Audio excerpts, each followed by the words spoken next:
World's biggest astrology community in Tamil. Online Astro TV, வாழ்வின் வெளிச்சம். Online astro டிவியை கண்டு மகிழுங்கள்.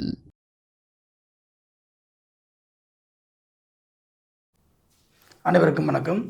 எல்லோருக்கும் எல்லாம் கிடைக்கட்டும். நான் உங்கள் MKR. சனிப்பெயர்ச்சி மேசராசிக்காரங்க இந்த வருஷம் சனிப்பெயர்ச்சி பலன்களால் என்ன சார் அனுபவிக்க போகிறாங்க அப்படின்னா, நான் ஏற்கனவே சொல்லப்பட்ட முதல் விதியை நீங்கள் முதல் வீடியோவில் தெளிவாக சொல்லியிருக்கிறேன். அந்த வீடியோவை பார்த்துட்டு அதன் பிறகு இந்த வீடியோவை நீங்கள் பாருங்கள். அப்போ தான் இன்னும் உங்களுக்கு தெளிவான ஒரு புரிதல் ஏற்படும். சனிப்பெயர்ச்சியை பொறுத்தவரையிலும் பார்த்தீங்க அப்படின்னா, சனி என்பவன் நீதிக்காரகன், சனி என்பவன் தொழில்காரகன். ஓகேங்களா? அது இல்லாமல் நம்ம ஒரு விஷயம் தடையாவது தாமதமாகுதுன்னா ஒரு ஸ்லோ பேனாட். ஓகேங்களா? அது ஒரு பொறுமையான கிரகம்ன்றதுனால, மெதுவான கிரகம்ன்றதுனால ஒரு விஷயம் தாமதம் நடத்தக்கூடிய கிரகம், அவ்வளோதான் விஷயம். ஓகேவா? இப்போ மேசராசியில் பிறந்திருக்கவங்களுக்கு சனி இப்போ தன்னுடைய ஆரம்ப நிலையை கொடுக்க போகிறார். அதாவது 7.5 ஆண்டுகளில் மேசராசியில் பிறந்தவங்களுக்கு அவருக்கு இப்போ விரயச்சனியாக, பாதச்சனியாக அவருக்கு பார்த்தீங்க அப்படின்னா சனி பகவான் 12ஆம் இடத்துல என்ட்ரி ஆகிறார். ஓகேங்களா? அப்போ இந்த என்ட்ரி ஆனது பார்த்தீங்க அப்படின்னா இந்த வருஷத்தை பொறுத்தவரையில் மட்டும்தான்.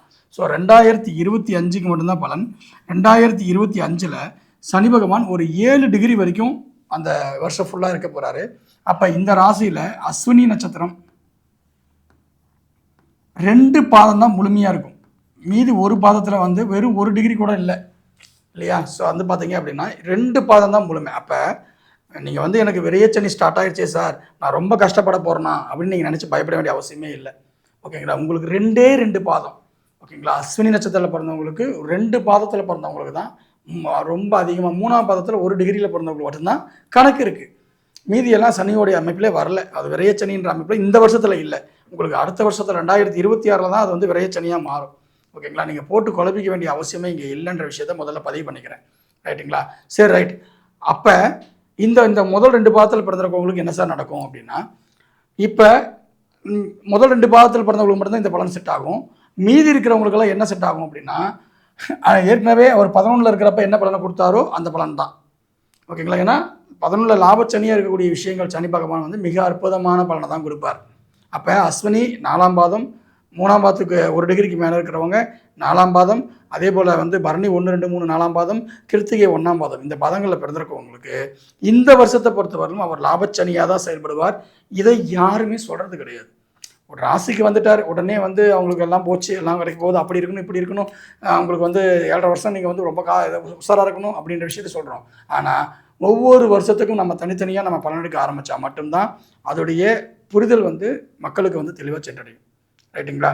ரைட். அடுத்தது பார்த்தீங்க அப்படின்னா, இந்த சந்திரனானவர் யார் அப்படின்னு பார்த்தீங்கன்னா, இந்த சந்திரனானவர் மொத்த காலச்சக்கரத்தின் அடிப்படையில் 4ஆம் வீட்டுக்கு அதிபதி, 4ஆம் வீட்டு அதிபதி. ரைட்டுங்களா? முதல்ல மேசராசிக்கு என்ட்ரானா அவங்களுக்கு முதல் பாதிப்பே என்ன அப்படின்னா உடல் சோர்வு தான். 4ஆம் இடம் என்பது நம்மளுடைய உடல், நம்மளுடைய மனம். ஓகேங்களா? ஸோ தாய் சார்ந்த உறவுகள், வீடு, வண்டி, வாகனம், சொத்து, உங்களுடைய உயர்கல்வி சார்ந்த விஷயங்கள். ஓகேங்களா? நம்ம போடக்கூடிய ஆடை, நறுமண பொருட்கள். ஓகேங்களா? நம்மளுடைய உறவுகள். அப்போ இது எல்லாமே பார்த்தீங்கன்னா உள்ளூரில் இருக்கக்கூடிய வாழ்க்கை, இது எல்லாமே 4ஆம் இடம் தான் சொல்லுவோம். ஸோ இந்த 4ஆம் இடத்துல அந்த அதிபதியாக இருக்கிறது சந்திர பகவான். அந்த சந்திரன் பகவான் மேலே, அந்த 4ஆம் இடத்துக்கு காலத்தின் 4ஆம் இடத்துக்கு அதிபதியான சந்திர பகவான் மேலே அவர் சனி பகவான் பயணிக்கக்கூடிய காலத்தில் என்ன நடக்கும் அப்படின்னா, நான் சொன்ன விஷயங்களுக்கு எல்லாம் தடை ஆகும், தாமதமாகும். இதுதான் யதார்த்தம். புரியுதா? வீடு வாங்கணுமா, கொஞ்சம் பொறுமையாக பண்ணுங்க, கண்டிப்பாக நடக்கும். நான் சொல்கிறது அஸ்வினி 1ஆம் பாதம், அஸ்வினி 2ஆம் பாதம், அஸ்வினி 3ஆம் பாதத்தில் 1 டிகிரி மட்டும்தான். மீதி இருக்கிறவங்களுக்கு எல்லாம் அடுத்த வருஷத்தோடைய பலன் தான் இது. ரைட்டுங்களா? மீதி இருக்கிறவங்களும் அடுத்த வருஷம் எடுத்துக்கோங்க, அவ்வளோதான். ஏன்னா 2 வருஷம் நடக்க போகுது சனி பகவானுடைய பயிற்சி. ஸோ அதை நடக்க போகுது. அப்போ வீடு, வண்டி, வாகனம், தாய் சார்ந்த விஷயங்கள், உடல்நலம் சார்ந்த விஷயங்கள். ஓகேங்களா? இது எல்லாம் பொறுமையாக இருக்கும். தாமதமாக இருக்க போகுது. உடம்பு பாதிக்க போகுது. அப்போ என்ன பண்ணணும்? உடம்பு ஹெல்த்து பாதித்தா நம்ம என்ன பண்ணணும்? நம்மளை டயர்டாக, நம்ம ஆக்டிவாக வச்சுக்கணும். ஓகேங்களா? சனி அவங்கள சோம்பேறித்தனம் ஆக்க போகிறாரு. அப்போ என்ன பண்ணணும்? சாப்பிட்டு தூங்கக்கூடாது. சாப்பாட்டையே கொஞ்சம் கொஞ்சமாக பிரித்து சாப்பிட்ணும். ஒட்டுக்கா நமக்கு ஒரு ஜீரண சக்தி அதிகம் அப்படின்னு சொல்லிட்டு போட்டு நல்லா சாப்பிடக்கூடாது. சாப்பாடோடைய அளவை குறைச்சிக்கிட்டு தினசரி நீங்கள் உடல் பயிற்சி செய்யணும். செவ்வாய்னு வந்துட்டாவே மேசராசியில் பிறந்தவங்களாக இருந்தாலும் சரி, விருச்சிக ராசியில் பிறந்தவங்களாக இருந்தாலும் சரி, மகர ராசியில் பிறந்தவங்களாலும் சரி, இந்த 3 இடமும் செவ்வாயோடைய வலிமை அதிகமாக இருக்கக்கூடிய இடம். புரியுதுங்களா? ஸோ மேசராசியில் செவ்வாய் ஆட்சி, விருச்சிக ராசியில் செவ்வாய் ஆட்சி, மகர ராசியில் செவ்வாய் உச்சம். ஸோ இந்த 3 ராசியில் நீங்கள் பிறந்தவர்களாக இருந்தீங்கன்னா கம்பல்சரி நீங்கள் என்ன பண்ணணும், உடலை வலிமைப்படுத்திக்கிட்டே இருக்கணும். அப்போ நல்லா வாக்கிங் போகிறது, நடைப்பயிற்சி கொடுக்கறது, ஏதாவது ஒன்று பண்ணிக்கிட்டே இருக்கணும். அப்படி பண்ணிங்கன்னாவே இந்த சனி பயிற்சி எதுவும் பாதிக்காதுங்க. இதை முதல்ல புரிஞ்சுக்கோங்க. இது யதார்த்தமான ஒரு விஷயம். இதே போல் இந்த சனி இந்த இடத்துக்கு வரும்போது, மேசத்துக்கு வரும்போது என்ன நிலைக்கு வராருன்னா நீச நிலைக்கு வராரு. ஓகேங்களா, நீச நிலைக்கு வராரு. அப்போ என்ன விஷயம் அப்படின்னா, இந்த குறிப்பிட்ட காலத்து சனி பயிற்சியில், அதாவது மேசராசியில் பயணிக்கக்கூடிய இந்த 2 வருஷத்தில் அவங்க வந்து தொழில் ரீதியாக கொஞ்சம் அக்கறை எடுத்துக்கணும். ஓகேங்களா, ஒரு கிரகம் 7ஆம் இடத்துல வரும்போது அதுக்கு பேர் என்ன சொன்னால் திக்பலம் சொல்லுவாங்க. ஓகேங்களா, அதே லக்னத்துக்கு சனி பகவான் வரும்போது அது பேர் நிஸ்பலம்னு சொல்லுவாங்க. ஸோ சனி வந்து இந்த ரீதியாக உங்களுக்கு உடல் ரீதியாக பெரு நரம்புகளுக்கு காரகன் சனி. ஓகேங்களா, முதுகெலும்புக்கு காரகன் சனி. அப்போ எப்படி பார்த்தீங்கன்னாலும் சரிங்க, நீங்கள் கண்டிப்பாக பொறுமையாக நிதானமாக ஒரு விஷயத்தை பண்ணணும். ஆனால் தெளிவாக பண்ணணும். ஓகேங்களா, வேறு ஒன்றும் பயப்பட விஷயம் இல்லை. செய்யக்கூடிய விஷயங்கள் எதுவும் பாதிக்க போகிறது கிடையாது. புதுசாக ஆரம்பக்கூடிய விஷயங்கள் தாமதமாக போகுது. இதுதான் விஷயம். ஓகேங்களா, அது நான் சொன்ன விதிகளில் நான் ஜாதகம் உங்கள் ஜாதகத்தில் அந்த கொடுப்பனை இல்லாதவங்களுக்கு மட்டும்தான் இந்த பலன் செட் ஆகுமே ஒழிய எல்லாத்துக்கும் இந்த பலன் செட் ஆகாது. நல்ல திசாபுத்தி வரவங்களுக்கு கவலைப்பட வேண்டிய அவசியமே கிடையாது. இது சொல்லி பொது பலன். அதே போல் இந்த சனியை தொடர்ந்து அடுத்ததாக வந்து பார்த்திங்கன்னா நமக்கு முக்கியமாக சொல்லக்கூடிய கிரகம் யார் அப்படின்னா குரு பகவான். குருவுடைய பயிற்சியும் இந்த வருஷம் வந்து பார்த்திங்க அப்படின்னா நமக்கு வந்து 5ஆம் மாதத்தில் இருக்குது. ஓகேங்களா, 15ஆம் தேதி வந்து குரு பயிற்சி ஆகுது, 18ஆம் தேதி வந்து ராகுகேது பயிற்சி ஆகுது. ஸோ இந்த 3 முக்கிய கிரகங்களுடைய பயிற்சி தான் நம்மளுடைய மிகப்பெரிய ஒருத்தருக்கு மாற்றத்தை கொடுக்க போகுது. அந்த வகையில் ராசிக்கு 3ஆம் இடத்துல குரு பகவான் அவர் தன்னுடைய பார்வைகளை வந்து பார்க்கும்போது, குருவுடைய பார்வை வந்து எந்த வீட்டை பார்த்தாலும் அந்த இடம் வந்து மிகப்பெரிய வளர்ச்சியை கொடுக்க போகுதுங்க. அப்போ குருவுடைய 5ஆம் பார்வை வந்து ராசிக்கு 7ஆம் இடத்துக்கும், குருவுடைய 7ஆம் பார்வை ராசிக்கு 9ஆம் இடத்துக்கும், குருவுடைய 9ஆம் பார்வை ராசிக்கு 11ஆம் இடத்துக்கும் இருக்குது. ஸோ இந்த மாதிரி ஒரு ராசிக்கு 5, 7, 9, 11 இந்த இடங்களில் வந்து பார்த்திங்கன்னா குருவோட பார்வை விழுது மிகப்பெரிய ஒரு வெற்றியை கொடுக்கக்கூடிய அமைப்புங்க. ரைட்டுங்களா, அப்போ நமக்கு எல்லாத்தினாலையும் வாடிக்கையாளர் மூலிமா, சமுதாயத்தின் மூலிமா, தந்தை மூலிமா, பூர்வ புண்ணியத்தின் மூலிமா, நம்மளுடைய முன்னோர்கள் மூலிமா, நம்மளுடைய அப்பா மூலிமா, நம்மளுடைய எல்லா வகையிலையுமே இந்த காலங்களில் வந்து இந்த குரு பகவான் இருக்கக்கூடிய இந்த 1 வருஷம் உங்களுக்கு மிகப்பெரிய ஒரு நல்லதை கொடுக்க போகிறார். ஸோ அதனால் நம்ம அதை வச்சு பயப்பட வேண்டிய அவசியமே கிடையாது. அதே போல் ராகு கேது, எப்பயுமே ராகு 11ல் இருக்கிற ராகு இருக்கக்கூடிய காலம் மிகப்பெரிய ஒரு பொன்னான காலம். 11ஆம் இடத்துல ராகு இருக்கிறது மிகப்பெரிய ஒரு நல்ல வாய்ப்புங்க. ஓகேங்களா, அதனால் ராகு வந்து 11ஆம் இருக்கிறது நல்லது. ஸோ 5ல் கேது இருக்கா சார், அப்போனா என்ன? 5ஆம் இடம்னா குழந்தைகள், 5ஆம் இடம்னா ஆள் மனசு, 5ஆம் இடம்னா சிந்தனை. ஓகேங்களா, அப்போ நம்ம என்ன பண்ணணும், பூர்வ புண்ணியத்தில் குலதெய்வ கோயிலுக்கு எல்லாத்துக்கும் போகும்போது கொஞ்சம் நிறுத்தி நிதானமாக நல்லா அபிஷேகம் பண்ணி 4 பேருக்கு அன்னதானம் பண்ணி, ஓகேங்களா, எல்லாரும் மனம் குளிர செய்யணும். இதுதான் விஷயம். கேதுனா விநாயகர்.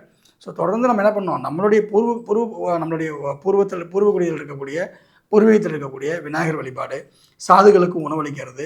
ஓகேங்களா, எல்லா இடங்கள்லையும் வந்து பார்த்திங்க கோயிலுக்கு போகும்போது தான் நீங்கள் ஒரு காவி ஆடை அணிங்க.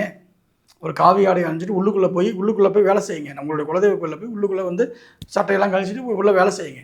இது வந்து மிகப்பெரிய ஒரு நல்ல விஷயத்தை பண்ணி கொடுக்க போகுது. அதே போல் குழந்தைகளை வந்து ரொம்ப ரஃப் பண்ணுறாதீங்க, கொஞ்சம் ஃப்ரீயாக விடுங்க. ஓகேங்களா, ஏன்னா இந்த நேரத்தில் சொல் பேச்சு கேட்க முடியாத ஒரு சூழ்நிலைக்கு போகும். அப்போ அதை வந்து கொஞ்சம் அவாய்ட் பண்ணிடுங்க. நீங்கள் ஏன் ரிஸ்க் எடுக்கிறீங்க? அப்போ உங்களுக்குன்னா உங்கள் மனைவிக்கு நல்லா இருந்தால் மனைவி வச்சு அவங்க ஹேண்டில் பண்ணுங்கள். அதுதான் நம்ம பண்ணணும். ஸோ ஒரு இடத்துல கேது வரும்போது அந்த இடத்த முடக்குவார். ஓகேங்களா, அப்போ கேது ஒரு 5ஆம் இடத்துல வரும்போது 5ஆம் பாவம் சார்ந்த விஷயங்களை முடக்கிறாரு. அவ்வளோதான் விஷயம். நீங்கள் ஒன்றும் குழப்பிக்க வேண்டிய அவசியம் கிடையாது. ஸோ அப்போ பாதிப்பு என்பது 5ஆம் பாவத்துக்கு மட்டும்தான். ஓகேங்களா, 5ஆம் பாவத்தில் நீங்கள் ஆன்மீக ரீதியாக போகும்போது அதுவும் ஒன்றும் பிரச்சனை கிடையாது. மற்றபடி இருக்கிறவங்களுக்கு தான் அது மிகப்பெரிய ஒரு குழப்பத்தை கொடுக்கும். ஸோ ஒரு விஷயத்தை டக்குன்னு முடிவெடுக்க முடியாது. ஒரு சின்ன ஒரு குழப்பத்தை கொடுக்கக்கூடிய அமைப்பு. அப்போ உங்களுக்கு ஜாதக ரீதியாக பார்க்கும்போது பொருளாதாரம் நல்லா இருக்குமா சார்? கண்டிப்பாக பொருளாதாரம் நல்லாயிருக்கும். ஏன் அப்படின்னா, எப்படி பார்த்தீங்கன்னாலும் அந்த டைமில் குரு வந்து உங்களுக்கு 7ஆம் இடத்தையும் உங்களுக்கு 9ஆம் இடத்தையும் உங்களுக்கு 11ஆம் இடத்தையும் பார்த்துறாரு. லாபஸ்தானத்தை குரு பார்த்து அங்கே ராகு இருக்கிறார். அப்போ கண்டிப்பாக பொருளாதாரம் உங்களுக்கு நிச்சயமாக இந்த வருஷம் தடைபடாது, நல்லாயிருக்கும். பயப்பட வேண்டிய அவசியம் கிடையாது. அதே போல் உங்களுடைய முயற்சி ஸ்தானம் நல்லா இருக்குமா சார்? எப்படி பார்த்தீங்கன்னாலும் குரு வந்து புதன் வீட்டில் இருந்தாலோ புதன் குரு வீட்டில் இருந்தாலோ என்னென்னா அவங்களுடைய முயற்சிகளுக்கு எல்லாம் கேரண்டிங்க. நிறைய வந்து புது புது கண்டுபிடிப்புகள் வரப்போகுது, நிறைய ஆய்வுகள் வரப்போகுது, ஏஐ மாதிரி நிறைய திட்டங்கள் உள்ள கொண்டு வர போகிறாங்க. அப்போ வந்து குரு வந்து பார்த்தீங்கன்னா ஒரு ஆசிரியர், ஒரு பேராசிரியர்னு அர்த்தம். அப்போ குரு புதன் வீட்டுக்கு வரும்போதெல்லாம் புது புது திட்டங்கள், கண்டுபிடிப்புகள், விஷயங்கள் எல்லாம் வரப்போகுது. ஸோ அதனால் அது வந்து அற்புதமான ஒரு படைப்பை கொடுக்க போகுதுங்க. அடுத்தது வந்து பார்த்தீங்க அப்படின்னா, எனக்கு என்னுடைய வீடு, வண்டி, வாகனம், சொத்து நான் என்ன சொல்லிட்டேன் இல்லையா? அப்போ 4ஆம் இடத்து அதிபதி மேலே யார் போகிறா? சனி போகிறதுனால கொஞ்சம் தாமதமாக நடக்கும். ஏற்றுக்குங்க. உடனே ஜாதக ரீதியாக கொடுப்பனை இருக்குது, இந்த வருஷம் வீடு கட்டுவோம்னு சொல்கிறோம். ஒரு 2 மாதம் கழிச்சு, 3 மாதம் கழிச்சு, 6 மாதம் கழிச்சு நடக்க போகுது. அவ்வளோதானே. ஸோ கொஞ்சம் எது இருந்தாலும் தடை தாமதம் இருக்கும், அவ்வளோதான் விஷயம். வேறு ஒன்றும் பெரிய அளவுக்கு நீங்கள் இது பண்ணாதீங்க. அந்த தடை தாமதம் உடைக்கணுமா, சிம்பிள் லாஜிக்கு நீங்கள் என்ன பண்ணுறீங்க அப்படின்னா ஆஞ்சநேயர் வழிபாடு எப்பயுமே எடுத்துக்கோங்க. அது எந்த விதமான இதுவும் பாதிப்பு பண்ணாது. அதே போல் வந்து இந்த ராசிகளை பொறுத்தவரையிலும் பார்த்தீங்கன்னா மேசராசியை பொறுத்தவரையிலும் ரொம்ப பிரச்சனைக்குரிய கிரகம் யார் அப்படின்னா புதன் பகவான் தான். ஓகேங்களா? அப்போ அந்த புதனுக்கு உண்டானது யாருன்னா பெருமாள். ஓகேங்களா? அப்போ யார் உங்களை ஆஃப் பண்ணுறானோ அவரையும் நீங்கள் சரணாகதி அடைச்சிருங்க. ஸோ பெருமாள் கோயிலுக்கு எப்போ வேணால் சனிக்கிழமை போங்க, ஒரு 27 முறை 27 நட்சத்திரங்களுக்காக 27 முறை சுற்றி சாமி கும்பிட்டு அமைதியாக உட்காந்து தியானம் பண்ணிவிட்டு, ஏன்னா நடக்கும்போது உங்களுக்கு காலுக்கும் பயிற்சி ஆயிடுச்சு. நான் ஏற்கனவே சொன்னேன், நடக்கிறது தான் உங்களுக்கு பயிற்சின்னு சொன்னேன். அப்போ 27 முறை நடக்கும்போது காலுக்கும் பயிற்சி, மனதுக்கும் ஒரு நிம்மதியான ஒரு அமைப்பு ஏற்பட்டுரும். அப்போ அவங்களுக்கு வந்து எந்த விதமான பிரச்சனையும் இல்லாமல் இந்த காலகட்டங்களில் வந்து தீர்க்க முடியுங்க. ஒன்றும் பயப்பட வேண்டியது கிடையாது. குழந்தைகள் சார்ந்த விஷயங்கள் மட்டும் கொஞ்சம் பார்த்து அக்கறை எடுத்துக்கோங்க. அடுத்து 6ஆம் இடம், எனக்கு நோய் வந்துடும், கடன் வந்துடும் அப்படின்னா எல்லாம் எது வந்தாலும் நீங்கள் வந்து நிவர்த்தி பண்ணக்கூடிய அமைப்பில் தான் இந்த வருஷம் இருக்க போகுது.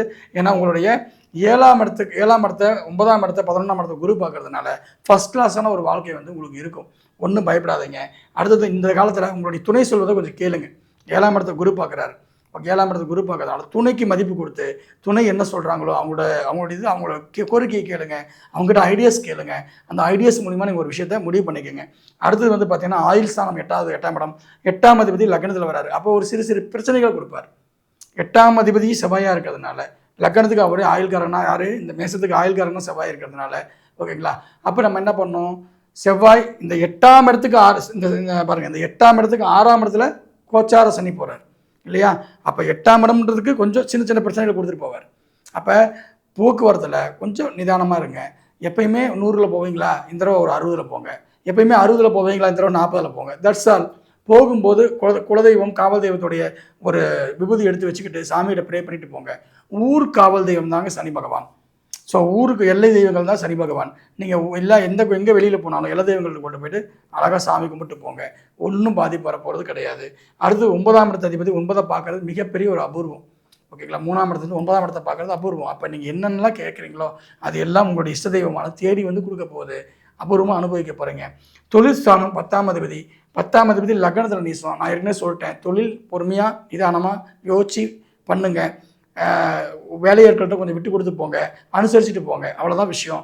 11ஆம் அதிபதி நீசமாயிட்டார்.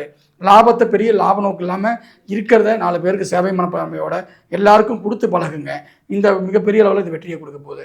11 இருக்கக்கூடிய ராகு நல்லதை செய்யும்போது நல்லதை வளர்க்கும், கெட்டதை செஞ்சோம்னா கெட்டதை வளர்க்கும். இதுதான் விஷயம். 12ல் இருக்கக்கூடிய சனி விரையச்சனியாக இருக்கிறது. தூங்குறது அதிக நேரம் தூங்காதீங்க. 12ஆம் இடத்துல இருக்கிற சனி வந்து தூங்க வைக்கும். தூங்குறத தவிர்த்துருங்க.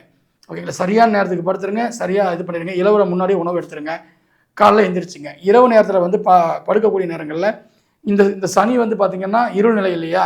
அப்போ எப்பவுமே சின்ன பெட்ரூம் லைட் போட்டுக்கோங்க. அந்த பெட்ரூம் லைட் வந்து எல்லோ கலரில் போடுங்க, இல்லைன்னா க்ரீன் கலரில் போடுங்க. இந்த 2 கலரில் நீங்கள் வந்து பெட்ரூம் லைட் போட்டுக்கோங்க. கண்டிப்பாக அந்த 12ஆம் இட சனி வந்து பார்த்திங்க அப்படின்னா எதுவும் பாதிப்பு செய்யாதுங்க. இவ்வளோ தாங்க மேஷத்துக்கு. மேஷம் அதிகமாக பாசம் வைக்கக்கூடிய ராசி. ஸோ ஊருக்கே பாசம் வச்சாலும் சரி, உங்களை நீங்கள் காப்பாற்றிக் கொள்ள வேண்டும் என்றால் இந்த விஷயத்தை மட்டும் நீங்கள் ஃபாலோ பண்ணுங்கள். உங்கள் வாழ்க்கை மிகப்பெரிய ஒரு வெற்றி அடையட்டும். வாழ்த்துக்கள். எல்லோருக்கும் எல்லாம் கிடைக்கட்டும். நன்றி.